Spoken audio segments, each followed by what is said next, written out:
Hello students,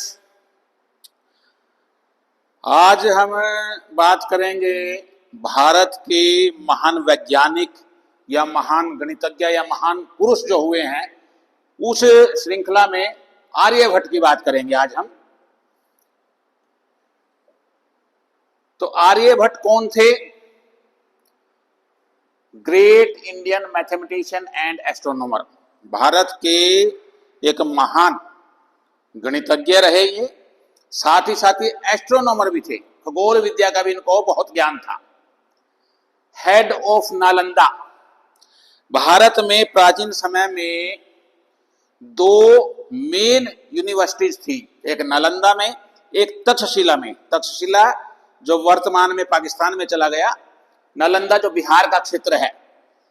तो Nalanda university के head रहे और किन्होंने इनको हेड नियुक्त किया था? बुद्धगुप्त। जब गुप्त साम्राज्य था, गुप्त काल था, तो उनमें बुद्धगुप्त हुए, उन्होंने नालंदा का इनको हेड बनाया था, नालंदा यूनिवर्सिटी का। इनका बर्थ हुआ था 476 एडी में, 476 ईस्वी में, सीई में, कॉमन एरा में। अब बीसी की बात नहीं है, ये एडी की बात है। और इनकी डेथ हुई थी 550 एडी में। जन्म इनका कहां हुआ था? कुसुमपुरा में, जो वर्तमान में पटना है, या इसको पाटलिपुत्र भी कहा जाता था। और एजुकेशन, इनकी जो शिक्षा हुई वो भी नालंदा यूनिवर्सिटी में ही हुई। तो ये भारत के एक बहुत महान व्यक्ति थे।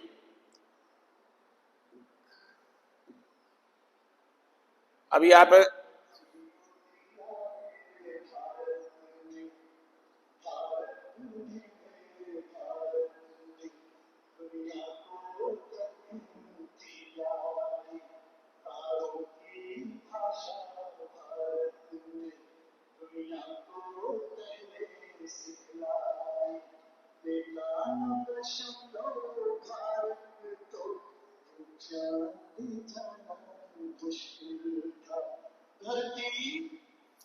ये गीत एक हिंदी मूवी थी पूरब और पश्चिम, मनोज कुमार की, उसका गीत है कि जीरो दिया मेरे भारत ने।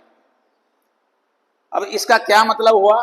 क्या उससे पहले जीरो का ज्ञान नहीं था? जी हां, बिल्कुल नहीं था। जो रोमन इंग्लिश थी, जो रोमन लेटर थे, रोम की जो न्यूमरल्स थे, उसमें केवल 7 लेटर है। जैसे ये 1 के लिए है, ये 5 के लिए है, 10 के लिए है, ये 50 के लिए है, ये 100 के लिए है, ये 500 के लिए है, ये 1000 के लिए है। और आगे इन्हीं लेटर से और बड़ी संख्याएं बनाई गई है। अब जैसे 2 बनाना है तो वह एक और लगा देते हैं इसमें हम, 3 है तो 3 हो जाएंगे, 4 बनाना है तो 5 के इस साइड में 1 लगा देंगे तो 5 में से 1 माइनस हो जाएगा। यानी कुल मिला करके जो सारी काउंटिंग थी उनकी, वो इन 7 लेटर्स पर ही बेस्ड थी। तो इसका क्या मतलब हुआ कि जीरो दिया, जीरो के अलावा जो 1 to 9 है, 1 2 3 4 5 6 7 8 9, ये किसने दिए? देखो, इनका कोई एक निश्चित, एक किसी गणितज्ञ की बात हम नहीं कर सकते कि उन्होंने खोज की। अलग अलग समय में भारत में ही इनकी खोज हुई, लेकिन भारत से फिर ये सारे न्यूमरल चले गए अरब में, अरेबिक कंट्रीज में। और अरब के जो स्कॉलर्स थे उनके द्वारा ये गए वेस्टर्न कंट्रीज में। तो जब ये वेस्टर्न कंट्रीज में गए, तो क्योंकि ये अरब के द्वारा गए, तो उन्होंने जो 1 to 9 है, 1 से लेकर के 9 तक जो अंक है, उन्होंने उनको क्या कहा? Hindu Arabic numeral.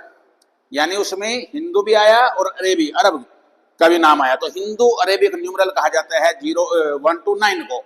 और जीरो किसने दिया? भारत ने दिया। अब क्या वो आर्यभट्ट ने दिया या किसी और ने दिया, ये अभी बताऊंगा। सबसे पहले तो आर्यभट्ट की एक पुस्तक हुई आर्यभट्टिया, ये पुस्तक याद रखनी है। आर्यभट्टिया में ही इन्होंने बहुत सी बातें बताई है। क्या बताई है? Rotation of earth on its axis, जो अर्थ है, हमारी पृथ्वी है, ये अपने एक्सिस पे, अपनी धुरी पे घूमती है। ये बात सबसे पहले आर्यभट्ट ने अपनी पुस्तक आर्यभट्टीय इसमें कही है। True causes of solar and lunar eclipses, सूर्य ग्रहण के, चंद्र ग्रहण के वास्तविक कारण क्या है, ये सबसे पहले आर्यभट्ट ने बताए। एग्जैक्ट वैल्यू ऑफ पाई, पाई की जो वैल्यू है 3.1416 ये लेते हैं। अब अभी हम 22/7 हम लेते हैं, उसको हम डिवाइड करेंगे तो ये आएगी। तो ये सबसे पहले आर्यभट्ट ने ही दी। ये एक श्लोक है आर्यभट्टीय जो पुस्तक है उनकी, उसमें चतुर अधिकम शतम अष्टगुणम, क्या मतलब बना इसका? चतुर अधिकम शतम यानी शतम 100 से, चतुर का मतलब 4 अधिक यानी 100 में 4 प्लस करने हैं। अष्टगुणम उसको 8 से गुना करना है। द्वाषष्टि तथा सहस्त्रनाम, सहस्त्रनाम होता है 1000, द्वाषष्टि होता है 62 और 62,000 उसमें प्लस करना है। अयुत द्वयस्य, अयुत बोलते हैं 10,000 को, द्वयस्य का मतलब 2 बार 10,000 यानी 20,000। 20 कंभस्य होता है व्यास, वृत्त का व्यास। आसनों का मतलब निकटतम मान है, वृत्त परिणा है जिस वृत्त की परिधि। यानी इसका क्या मतलब बना कि अगर हम 100 में 4 प्लस करेंगे, उसको 8 से गुणा करेंगे और उसमें द्वाषष्टि सहस्त्रनाम 62,000 प्लस करेंगे और उसको किससे भाग करेंगे हम? अयुत द्वयस्य, द्वय का मतलब 2, अयुत का मतलब 10,000, 10,000 2 बार यानी 20,000। तो 20,000 वृत्त परिणा है, परिणा मतलब परिधि, जिस वृत्त की परिधि 20,000 हो उसका विस्कंभस्य व्यास हम निकाल सकते हैं। वास्तव में पाई होता क्या है? पाई किसी भी सर्कल में ही यूज करते हैं, और पाई एक्चुअल में क्या होता है? वृत्त की परिधि को अगर हम व्यास से भाग करेंगे तब पाई आएगा। यानी पाई की वैल्यू क्या है कि circumference of circle divided by diameter. तो इसमें पाई में सरकमफ्रेंस और डायमीटर की बात है, परिधि और व्यास की बात है। तो देखो इसमें स्पष्ट जो वैल्यू दी है 3 इसको हम कैलकुलेशन करेंगे 3.1416 आएगी और यही वैल्यू हम लेते हैं।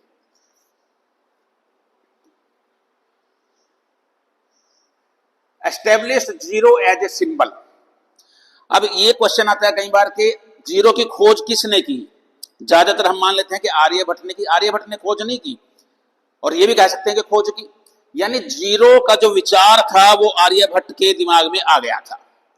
उन्होंने जीरो के लिए जो सिंबल यूज किया वो बिंदु के रूप में यूज किया, या कहीं कहीं उन्होंने ख अक्षर लिखा। ख का मतलब खाली स्थान, शून्य, जहां कुछ नहीं आएगा वहां उन्होंने ख अक्षर को यूज किया या बिंदु का यूज किया। और जीरो जो वर्तमान में हम यूज करते हैं, जो जीरो का सिंबल है हमारा, तो वो सबसे पहले किसने दिया?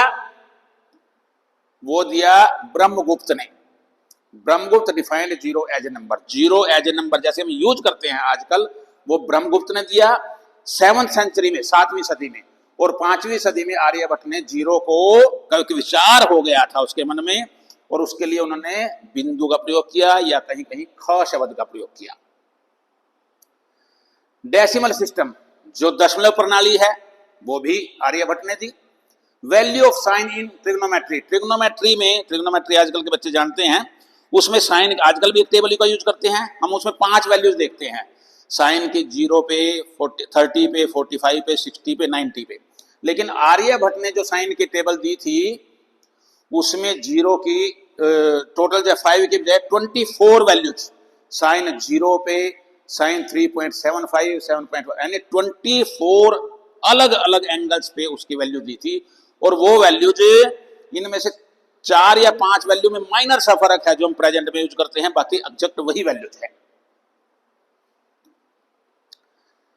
इसके अलावा स्क्वायर रूट और क्यूब रूट कैसे निकालते हैं ये भी आर्यभट्ट ने बता दिया था। तो आर्यभट्ट की मेन बुक क्या है? आर्यभट्टीय। एक और उनकी बुक थी आर्य सिद्धांत, ये भी उनकी पुस्तक रही है। ब्रह्मगुप्त मैंने क्यों लिखा? ब्रह्मगुप्त जो जीरो जैसे हम आजकल यूज करते हैं सिंबल के रूप में, वो किसने दिया? ब्रह्मगुप्त ने। और जीरो का जो विचार था, जो अवधारणा थी, वो आर्यभट्ट ने ही अपने समय में दे दी थी। ये मैंने बता ही दिया कि रोम में जो है ये 7 अक्षर थे, 7 लेटर थे, इन्हीं पे आधारित सारी काउंटिंग होती थी। ये साइन टेबल आ गई। देखो ये भी एक आर्यभट्टीय में एक श्लोक है, एकम च दशम च शतम च सहस्त्रम च सहस्त्रम त्वयुत नियुते तथा प्रयुतम कोट्य अर्बुदम च वृंदम स्थानात् स्थानम 10 गुणम स्यात्, यानी यहां हर अगला स्थान पिछले स्थान से 10 गुना है। सबसे पहले एकम जिसको हम इकाई बोलते हैं, दशम उसको हम दहाई बोलते हैं, शतम उसको हम सैकड़ा बोलते हैं, सहस्त्रम इसको हम हजार बोलते हैं, अयुत अयुत को हम 10,000 बोलते हैं, उसके बाद नियुत 1,00,000 हो गया, नियुत के बाद ये प्रयुत 10,00,000 हो गया, फिर करोड़ हो गया। इस तरह से अर्बुद की संख्या है। तो ये आर्यभट्ट ने ही लिखा है, यानी इसमें ये पता चल गया कि जो हम प्लेस वैल्यू लेते हैं किसी भी अंक की, स्थानीय मान जिसको हम बोलते हैं, तो वो प्लेस वैल्यू के बारे में भी आर्यभट्ट ने ही बता दिया था। और यही जो प्लेस वैल्यू है, यही दशमलव जो प्रणाली है, जो डेसिमल सिस्टम है, उसका आधार बनी। तो आज ज्यादा लंबा टॉपिक नहीं था, आर्यभट्ट के बारे में हमें जानना था कि आर्यभट्ट भारत के बहुत बड़े गणितज्ञ हुए। जीरो की अवधारणा उन्होंने दे दी, जीरो के वास्तविक जिस रूप में हम यूज करते हैं वो ब्रह्मगुप्त ने दिया 7th सेंचुरी में, और पाई की वैल्यू उन्होंने दे दी, साइन का टेबल बनाया था उन्होंने, क्यूब रूट स्क्वायर रूट कैसे निकालते हैं, तो ये सारा बहुत समय पहले ही सूर्य ग्रहण चंद्र ग्रहण के वास्तविक कारण क्या है, अर्थ की रोटेशन, ये सारी बातें आर्यभट्ट ने बता दी थी। अगर आपको ऐसी जानकारी अच्छी लगती है तो चैनल सब्सक्राइब नहीं किया तो सब्सक्राइब कीजिए, वीडियो को लाइक कीजिए, शेयर कीजिए। Thank you, thanks a lot.